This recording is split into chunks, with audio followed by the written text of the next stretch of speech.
qabeenyi Mansuur kun eessaa dhufee jedhu. Barumsa kennee akka inni ta'u akka inni guddatu barbaada malee ilmoo kiyyaa jedhee waan caccabaadhaan tun qabu deemuu barbaadu.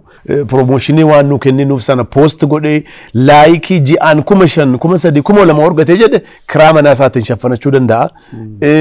Ijoollee isaatii mana barumsaa waan itti kaffalaa jiru kana itiyoo tiiktook irraan galii argatu kanaan waa tokko ittiin cuqqaallachuu gatii danda'uuf. Mansuur kanaan dura daldala shamarranii seeraan alaa gara biyyaa alaa ergaa ture jedhama. Sirba kana barbaaddee naa dhiyeessuu jalqabde. Laa eedii akkan goone kana sitti miira saami. Kana naa dhiyeessuu barbaaddee dhiyeessuu qabda. Mansuur Jamaalitti ni heerumsiisaa jedhu. 2-3 fuuchuun hin eeyyamamaa.